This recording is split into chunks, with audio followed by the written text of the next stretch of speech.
Hello, I'm Matt with Fabricating Firewood. Today I'm going to be stacking some firewood into some IBC cages. Today's going to be the last day I'm able to do anything because tomorrow morning I'm getting my right knee replaced. Back in October of 2022 I got my left knee replaced and I wish I had done it a lot sooner. So if you're on the fence about that, today's technology and the way they do things, I would say go ahead and get it done because like I said, I wish I would have gotten it done a long time ago. So what I'm going to do now is I'm going to go over, get my forks, and then from there get the burn barrel, bring it up to the dump trailer. I'm going to take the wood that we got split, which is the first half of the dump trailer. I'm going to raise it, let it all fall to the back, and then I'm going to bring some IBC cages over to the back of the dump trailer and then stack them. I've got it down to where it takes me about 22 minutes per IBC cage. Some people say, oh, I'll just dump it into a big crib or go ahead and dump it and put it on pallets. But the problem is we're on a small footprint on our property, so we need to be as small as possible and efficient. So what we use those IBC cages for anyway is to load our firewood stand, and we keep one of the IBC cages right by it. So when somebody purchases some firewood from the stand, we just simply bring the firewood directly from the IBC cage and then fill it up. So stay with me. I hope you enjoy this episode because it's going to be my last for the next couple weeks. So this will be the first time I emptied the burn barrel from when I first made it. It's got a pretty decent pile of ash. Dumped it by our little creek, pond, whatever you want to call it. And there were still some coals in it, so it's been sitting for about 3 days unused. So make sure that when you do dump it, you dump it in a spot that's not going to catch fire. But everything around here is pretty wet, so suffice it to say, I think I'll be all right.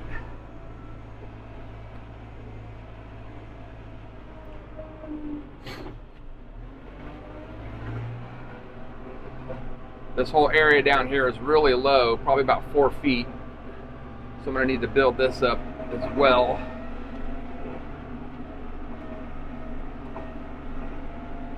You can see the corner of the house is relatively low. Got about 3 cinder blocks showing. I'd like to get it up to at least that last one there. So you can see I'm getting ready to take a big 4-foot. Yep, that doesn't seem like it, but it's about 4 feet incline. Not going to be able to do anything with this dirt that I got delivered the other day besides just make it look halfway presentable because it's actually still too muddy. So it'll be about another 3 or 4 weeks before I can get into the tractor and do anything because of my knee. I don't know if anybody can relate, but it's damned if you do, damned if you don't. Right now my knee feels like a hot poker is on fire inside of it. Inflamed, and then tomorrow it's going to feel like a bucket of blood is inside of it. Just because it's so swollen. But if memory serves, and memory doesn't serve too well because I was rather doped up on oxycodone for the duration of the first 3 or 4 weeks. But if memory serves, it was worth it because the pain wasn't all that bad. So here we go.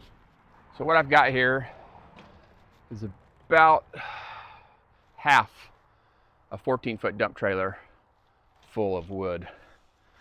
And I'm going to say that's going to give me about 1.5 IBC cages of firewood. Neatly stacked.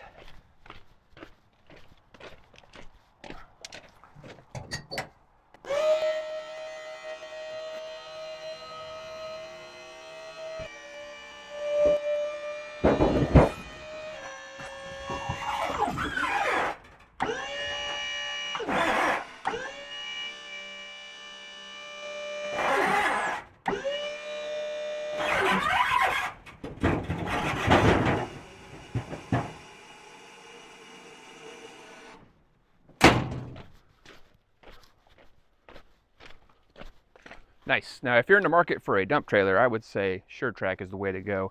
I know people are biased, and it's relative to where you live. I know there's galvanized trailers up north, which is probably the best because of the amount of snow and salt that they deal with. But this SureTrack is very nicely built. All the welds are nice and tight and clean. No MIG wire sticking up. But I would definitely recommend a SureTrack. Now I only have one of these IBC cages with the cover on top left, and the rest are open. That's what I've been using to put the junk wood that I don't sell.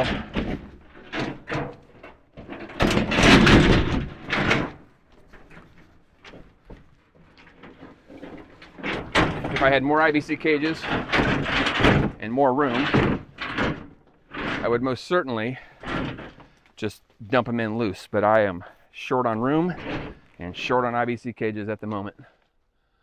So nicely stacked it is. What I do is I start by tossing in about 20 pieces because they bounce.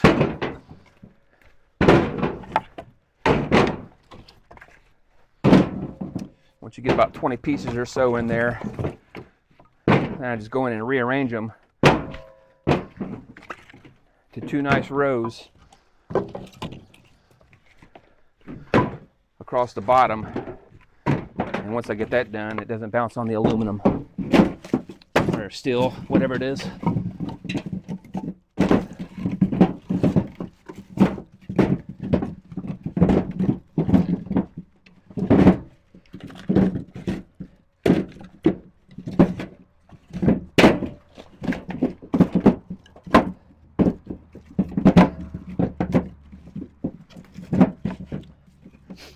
Tell you what, ever since we got that 2228 by Eastonmade, the firewood quality has improved significantly.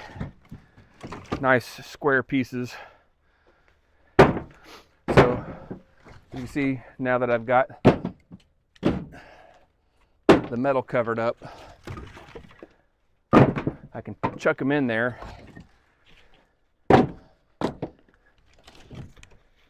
And they don't bounce sideways. They just kind of stick in the little groove that they landed in.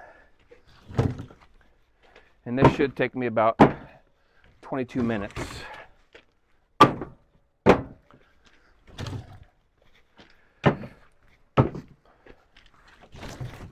On the knee replacement,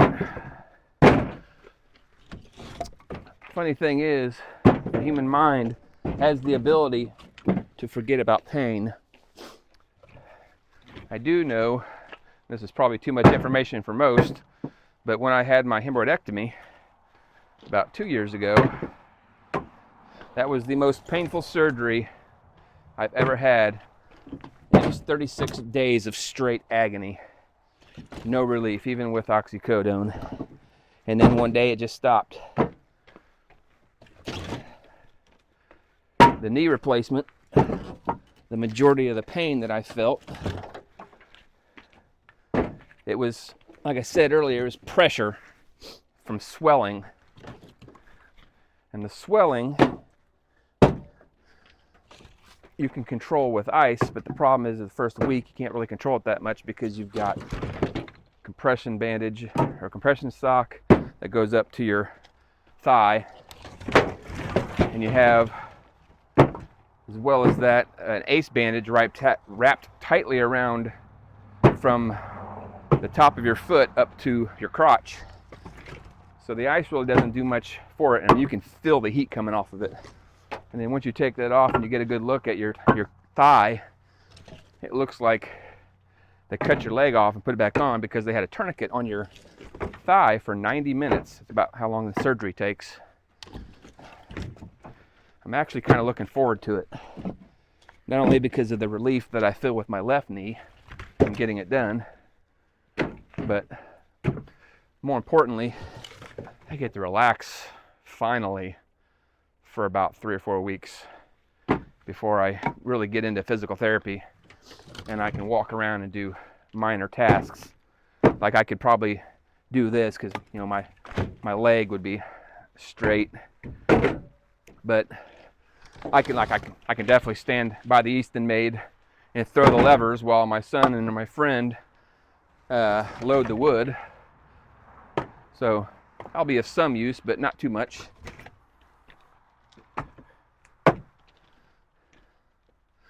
I am going to get a fire started and get a different light because it's tractor light on right now. It's going to get a little dark.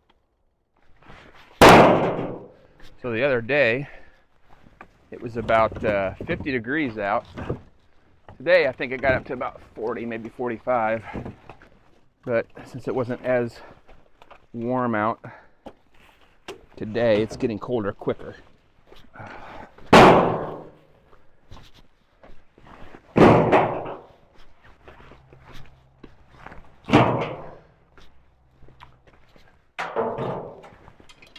After I convalesce, and I have a little more time, I am going to get some firewood bags and fill them with kindling, start selling that as well, because that's some nice kindling right there.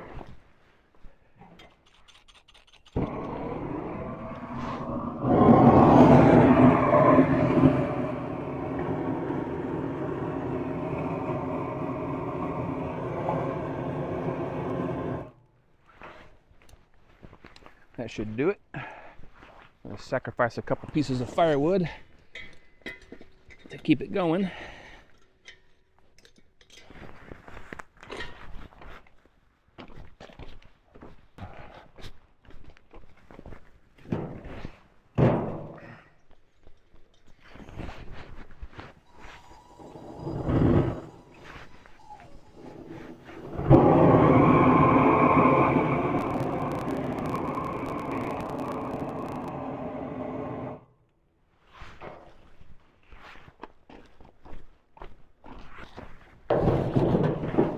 I don't know why I just put two perfectly good pieces of firewood in there, because I have all that junk. Alright. Okay, back to stacking.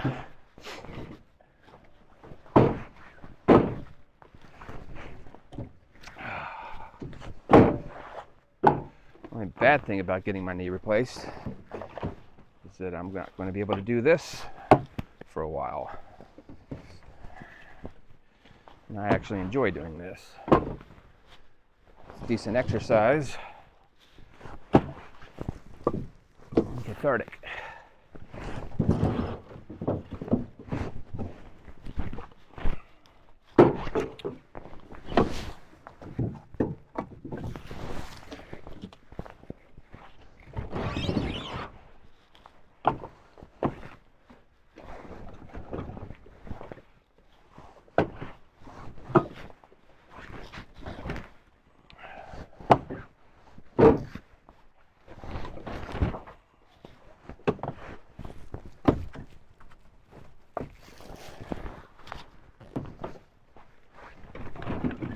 With the way this trailer was filled,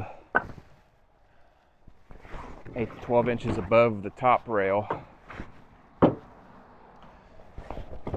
it got me just about 4 of these IBC cages. One IBC cage, I should have cut these probably another 4 inches taller, because that would give me an exact amount of a face cord. I'd say here in about 3 months, I'm going to try and locate me some more IBC cages.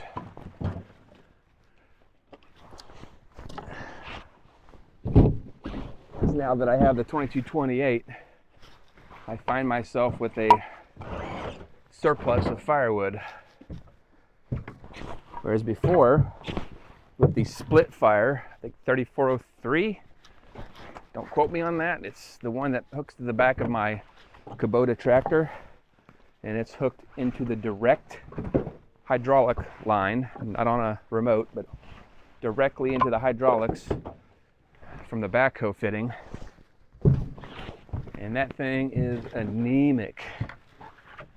They definitely oversold me on that one. that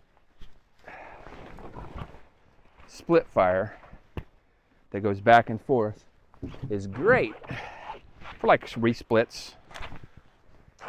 Like if I were to have it set up on its own motor, which eventually I may do. I mean, it just goes back and forth all day long, which makes it nice for resplits.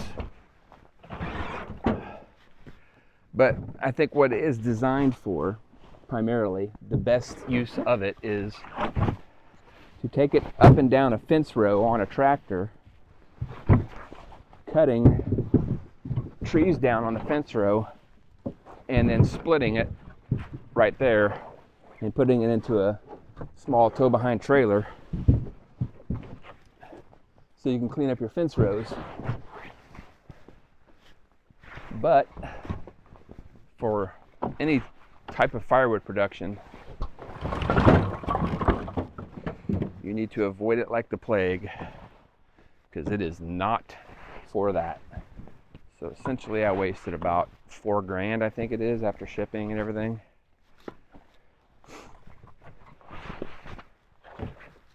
But you live, you learn. What I did when I was searching the Eastonmade, I was looking at the Wolf Ridge and Eastonmade and a couple other brands. Eastonmade is by far the best, in my humble opinion.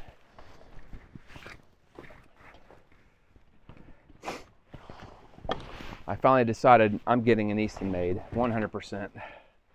However, I'm thinking, man, I think it's the 511. That thing's nice. I wasn't gonna get the Ultra. Ultra would be good for resplits. I wasn't gonna get the Ultra, but the 516, I think it was, is what I was looking at, and I'm thinking, if I go by my own logic of buy your third RV first, your third motorcycle first, I should be getting either a 37D, which would have been nice, but I think if I need a 37D, I'll be needing a Firewood processor. So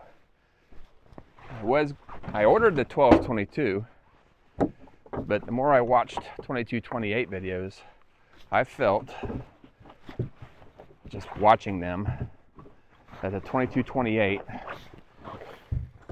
was light years ahead of the 1222 as far as capabilities, and decided that the extra expense was justified.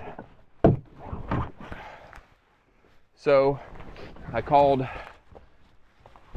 Eastonmade and spoke with Jerry with a G and had them change my order. It was like a week or two after, and I knew I had plenty of time because they had said like 16 months of lead time. But it was like a week or two after I ordered it.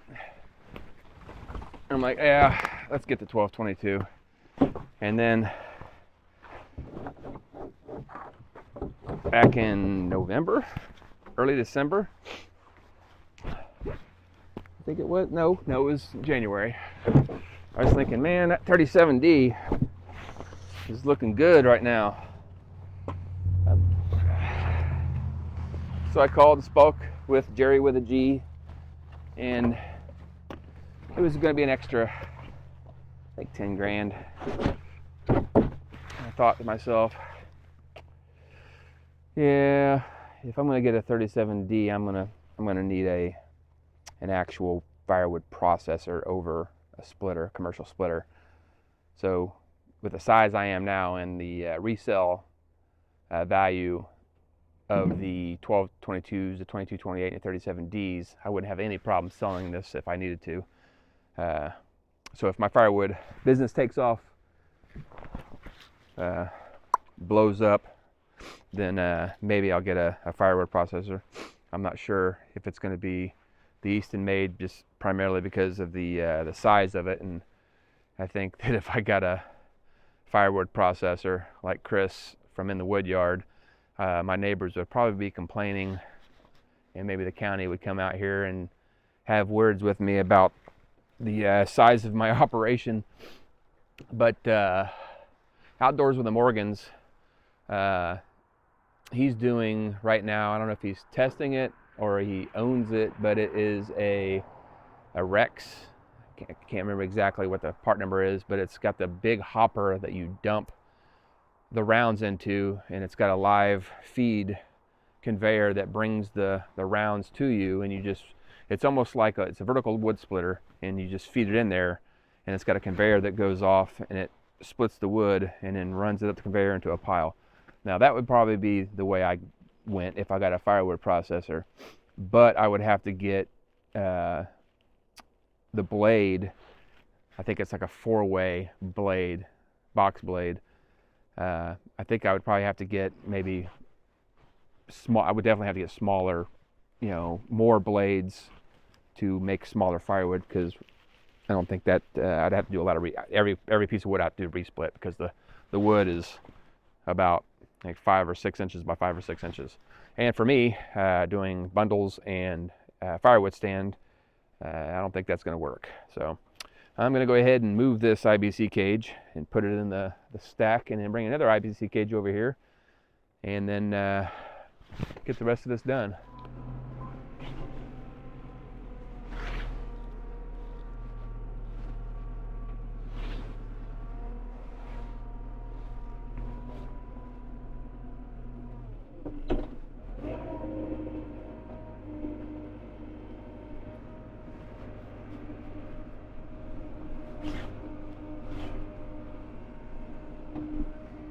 What I decided to do, since I'm going to be down for the count, is I'm going to do my wife a favor and go ahead and fill the IBC cage up that we had staged next to the firewood stand.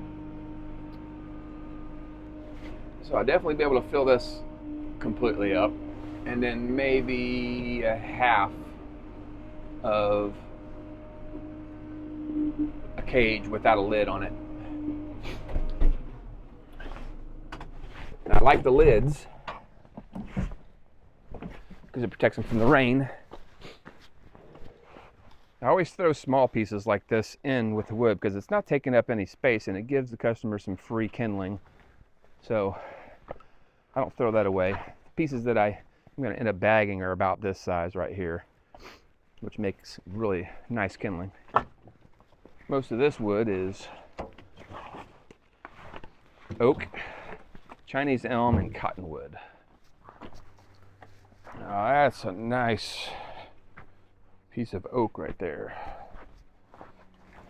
Some of these shorter pieces, what I do on my firewood stand is I butt them up to each other, and I give you about 20 inches instead of 16 inches. And I'll just put that in there and then stack around it. I actually make sure that my firewood stand is packed full. That way I get repeat customers. I don't want them to think that I'm shorting them, pun intended. The reason I have such short pieces is because the firewood was cut by, well, the trees were cut by someone other than me. They don't even eyeball them, they just pick random spots to cut. Now, it goes to the whole beggars can't be choosers because it was free, but you'd think that an arborist who cuts them down would want to be efficient and cut a 16-inch piece, which is manageable to pick up or move, versus multiple cuts. So they're actually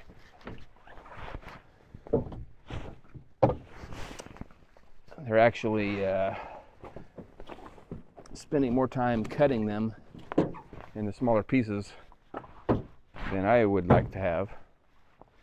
Ever since I've got that Eastonmade, the wood that I am splitting and stacking, it actually gives me pride to know that I'm selling a quality product versus scraggly, gnarly pieces that were cut by the split fire and didn't have the force to push through and make like silver maple. Silver maple is rather brittle, and the problem with the split fire, I might find you a piece. The problem with the split fire is that when it pushes through the silver maple, it just fragments all over the place. It makes just stringy, weird looking pieces.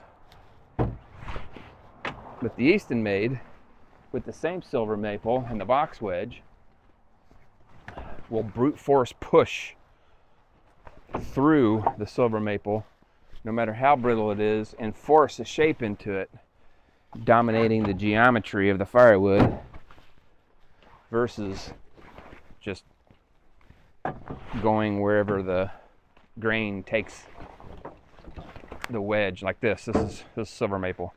So this is an ugly piece, but this would have been 10 times worse if the split fire would have split it. The split fire wouldn't have made this nice chunk. It would have made some scraggly pieces. As far as customer support on the split fire, they were rather good. I mean, when I called them and told them, hey, the split fire arrived, but it didn't have the quick attach dimensions that I had provided, so that I could just back my tractor up and use the quick hitch to lift it, they went ahead and designed, I gave them basically what I wanted, and they designed a bracket that mounted permanent or bolted to the split fire on one end, and on the other side was the quick hitch, and shipped it to me. No issues. So their customer service is great. It's just that you're thinking about getting a log splitter for firewood production, you're not going to do well if you get a split fire. Get what you pay for. Same can be said for the Eastonmade. On the two-stage pump, there is an adjustment set screw. From watching DIY Dude Network, or DIY Dude Ranch, I think that's it. They had a video about how their 2228 was cycling slow. So you adjust that set screw because their set screw fell out. My set screw was actually leaking past the O-ring on the plunger for the spring. So I called. They gave me Henry. And Henry said, hey, he replied to an email. And he sent me a photo and said, hey, check this, which showed a photo of the disassembled plunger with the O-ring. Now the O-ring that was on it was really, really, really tight. It's almost like it was undersized. It was so tight, and it didn't look like it went past the outer diameter of the plunger to make a seal against the housing that it pushed in. So I have an O-ring kit. I replaced that O-ring, and there's also a leak on the main hydraulics on the back of the cylinder. It's leaking significantly more, so he's sending me a couple of spares to change it out, which, I mean, it happens. But same day customer service, multiple emails, and if you're trying to run a business, the most important part of a business is communication. If you don't communicate with your customers, and that's why with my sling business, if I get an email, I check my phone constantly like a 16-year-old girl, but I'm not on there TikToking with TikTok brain. I'm just constantly checking for emails, and when I get a question, I, being the owner, blow people's mind because I am the one that answers the email.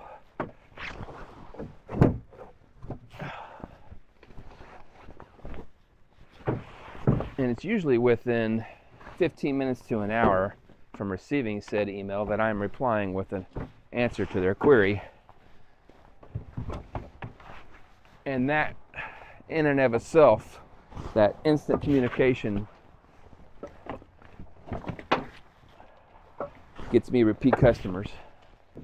I was watching in the Woodyard. I watch a lot of his videos. He does some good work there.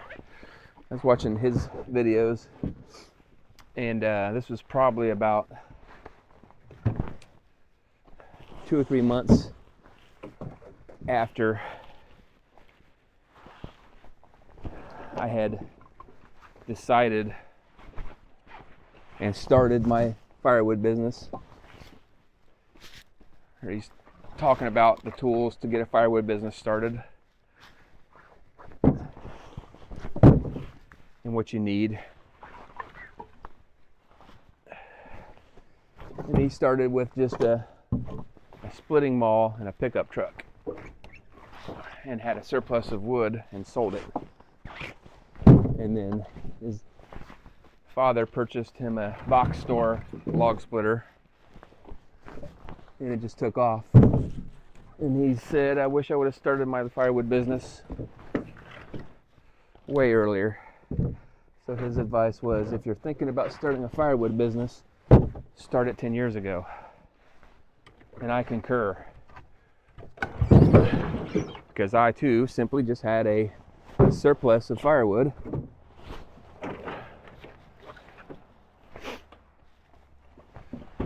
from some trees I cut down from this area we're standing in right now. Cottonwood and sycamore. I'll tell you what, sycamore trees are God's braided wood. If you ever tried to split a sycamore tree, whew, it's like French braids. But anyway, back to the story.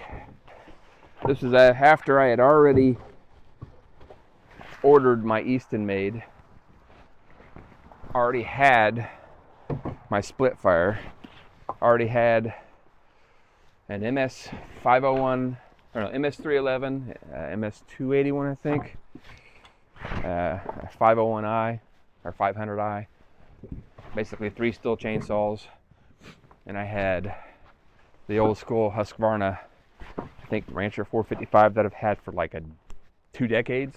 I already had a truck, I already had the dump trailer, the tractor, so my firewood business was going. I mean, I wasn't selling much. Still not selling much because I didn't have much. I have not had much inventory like now. So I've just been doing firewood stand, no actual orders. But that will come because I've had to turn people away, telling them that I did not have enough to sell because I only had just enough to fill the firewood stand. And that's as a result of having that split fire and not being able to actually split enough firewood to keep up, because it was so slow, and it's just a whole operation of having to move the tractor, take the implement off the back, move the logs with the grapple, and unless I could take the grapple, grab the log and throw it over the tractor and have it land behind the tractor, it was just a pain in the ass.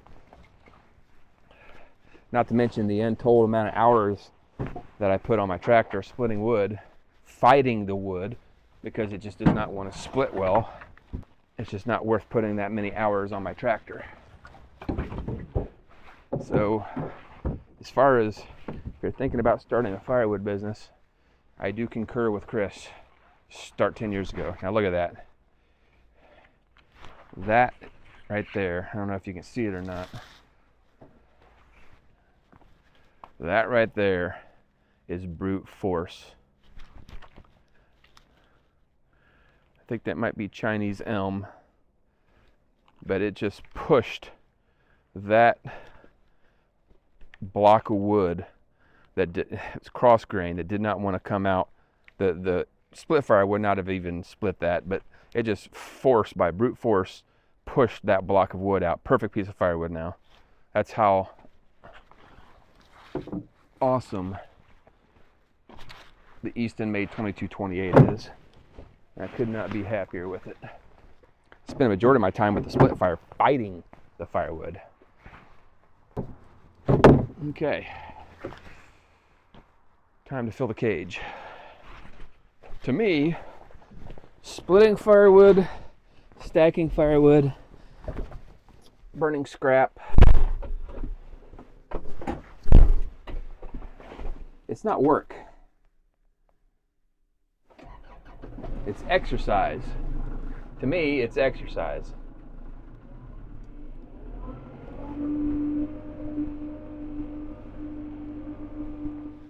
To me, splitting firewood is actually,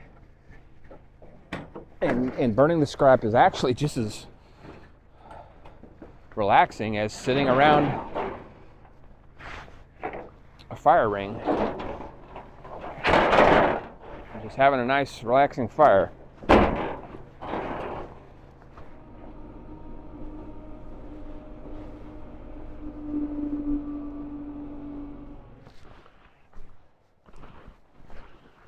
Well, my battery died, as seems to be the case quite often. I need to resolve that when I get back. But I actually got 2 3/4 IBC cages full of firewood out of that dump trailer. So I'm hoping that this will last me until I can actually get back to splitting wood and stacking and burning and enjoying this part of the firewood business, which, like I said earlier, I actually enjoy. It's like sitting around a campfire to me. So hope to see you guys here in the next 2 to 3 weeks, do a video. Who knows, I might even shoot a video of my recovery or whatever. Anybody has any questions about knee replacement, I'm your guy, because I have 2. My wife called me the Bionic Man, and to be the Bionic Man, I would have to have digital interfaces, servo motors and actuators and hydraulics, but all I have is a piece of metal in my knee, and I'm gonna have another piece of metal in my knee, so I guess I'll be the scrap metal man. But until next time, like, subscribe, share, and comment, and do all those things, and I will do a video here in the next few weeks. Thanks for watching.